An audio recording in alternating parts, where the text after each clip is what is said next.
Why do some riders move so smoothly that they seem to defy gravity, while others look hesitant at every turn or stop? It's not magic, it's skill. Today, we're going through 13 common mistakes that not only make you look like a total beginner, but can also sabotage your bike's performance. This isn't about looking cool, it's about mastering the basics of riding the right way. And trust me, number 8 might just surprise you. But you know what would be an even bigger mistake? Not hitting that subscribe button. Let's get into it. If you've been turning your handlebars directly in the direction you want to go, like a car, you're missing a core principle of motorcycling. At moderate or higher speeds, bikes respond to countersteering. You gently press forward on the handlebar on the side you want to lean toward. So, push left to go left, push right to go right. Though it might sound backward initially, try it next time you're rolling over 15 miles per hour. You'll feel the difference instantly. It becomes clear why countersteering is essential for stability and control. You'll corner with more ease, reduce those wide, awkward turns, and look far more confident doing it.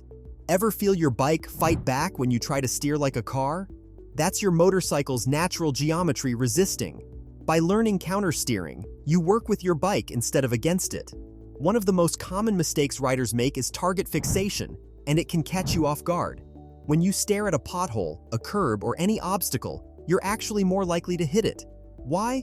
Because your eyes and hands are connected. Wherever your eyes go, your hands tend to follow, often without you even realizing it. That's why it's so important to train yourself to look where you want to go, whether that's the clear path through traffic or the exit of a corner. When your eyes lead the way, your bike naturally follows. If you spot a hazard, don't lock your eyes on it. Glance at it quickly, register what it is, then immediately shift your focus to where you want to go instead. This simple habit can help you avoid close calls and ride with way more confidence. Letting your feet dangle or resting the arches on the pegs might feel relaxed, but it slows you down when it matters most. It delays your reaction time when shifting or braking, and if you lean deep into a turn, you might even scrape your toes. Not a good look. The better way? Keep the balls of your feet on the pegs. This position gives you quicker access to your controls and keeps your feet safely tucked in. Once you get used to it, it becomes second nature, and your riding will instantly feel sharper and more controlled. Before we move on, have you subscribed to the channel yet? Because missing out on tips like this could lead to way more than just an awkward ride. Your clutch connects your engine to the rear wheel. It's how power gets to the road. But if you ride with your fingers constantly resting on the lever, you might be unknowingly keeping the clutch slightly pulled in. That's like trying to sprint while dragging one foot. You're slowing yourself down without even realizing it. Unless you're shifting gears or using the friction zone for slow speed control, fully release the clutch and let your engine do its job. You'll instantly feel smoother acceleration and better power delivery.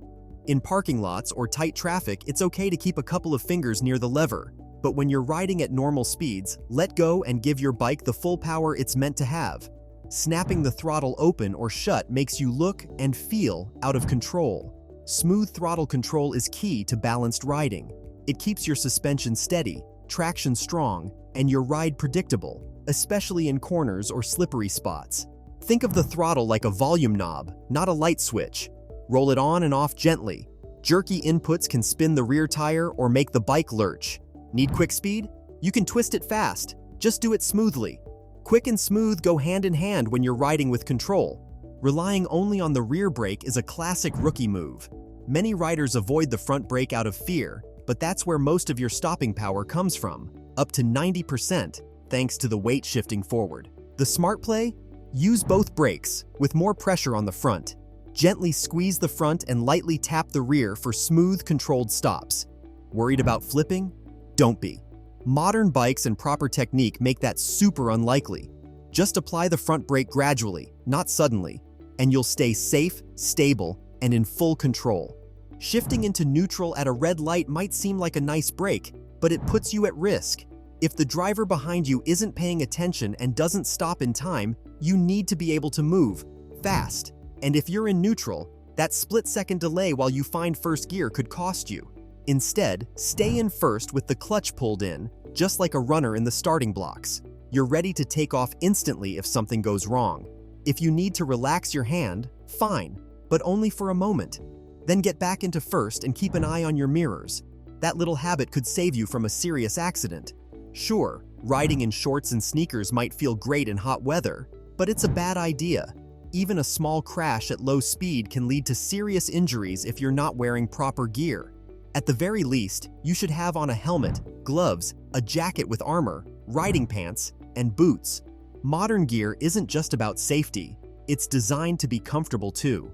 Materials like Kevlar, Cordura, and reinforced denim offer solid protection from road rash, and built-in armor helps absorb impact if you hit the ground.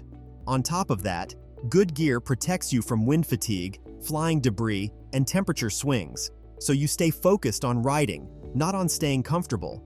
Don't think of gear as just something flashy or expensive. Quality gear often lasts longer, feels better, and most importantly, make sure you walk away from the ride if things go wrong. Ever see a rider scooting along with their feet dragging like a kid on a scooter? That's called duck walking, and it's a clear sign they're not confident at low speeds. But here's the good news. Mastering slow speed control isn't hard. It just takes the right technique and a bit of practice. The trick is using a balance of throttle, clutch, and rear brake. Keep a steady, low throttle. Work the clutch in the friction zone to control power to the rear wheel, and lightly feather the rear brake to stay balanced. When these three work together, you can ride at walking pace without ever touching your feet to the ground. Head to an empty parking lot and practice tight turns, figure eights, or slow rolls between cones. It might feel awkward at first, but with a little practice, you'll be cruising like a pro, smooth, stable, and totally in control. Nothing looks more reckless or dangerous than a rider drifting wide into oncoming traffic mid-turn. It usually happens when someone takes a corner too fast, panics, and reacts the wrong way. The key to confident cornering is staying calm and controlled. Look through the turn, lean with the bike, and keep a steady throttle. If you come in a little too hot, don't slam on the brakes or chop the throttle. That's what makes the bike stand up and push you wide. Instead, gently ease off the throttle or apply a light trail brake to settle the bike. Keep your movements smooth, and your bike will stay planted and online. Do that, and you'll not only stay safe, you'll look like you've been riding for years. How much lean is safe? It depends on your speed, tires, and the bike's geometry. Sport bikes can lean more aggressively than cruisers. Still, the principle is universal. Manage your speed correctly and lean with your machine. Some riders instinctively lean away from the turn, thinking it helps balance the bike. In reality, you need to lean with the bike, or even slightly inside, to lower your center of gravity and increase traction. Consider riding a bicycle. You wouldn't lean in the opposite direction of a turn because you'd likely topple. The same logic applies here. Leaning away makes everything feel unstable and reduces your ability to steer precisely. Work on a gentle body lean that matches or slightly outdoes the bike's lean angle, and you'll feel an immediate improvement in how confidently you corner. Blipping the throttle at a standstill might momentarily sound cool, but it serves no real purpose. Engines are designed to run in optimal ranges under load, not to be revved sky-high when you're not moving.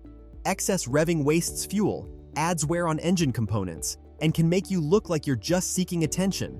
If you want to warm up your bike, do so at moderate RPMs and let the engine settle into its operational sweet spot. Save the spirited throttle for when you're actually riding. Your engine and everyone's eardrums will thank you. The final mistake is more of a mindset than a specific action, assuming you've learned all there is to know. Complacency leads to lazy habits, overconfidence, and eventually, mistakes that can cost you heavily. Motorcycling is a dynamic craft. Roads, traffic, and technology evolve. Even seasoned riders take advanced courses, explore track days, or review riding footage to fine-tune their techniques. If you stop growing, you start slipping. Commit to ongoing learning, whether through forums, rider clubs, professional instruction, or solo practice sessions aimed at perfecting areas like cornering or emergency stops. Those were 13 mistakes that can make you look like a beginner and put your safety at risk. Spot them, fix them, and your rides will instantly feel smoother and more controlled. Even experienced riders slip up, but what sets great riders apart is the constant drive to improve. What's a mistake you've seen out on the road? Drop it in the comments. If this helped, hit that subscribe button for more straight-up riding tips. Ride safe, ride smart, and leave the rookie moves behind.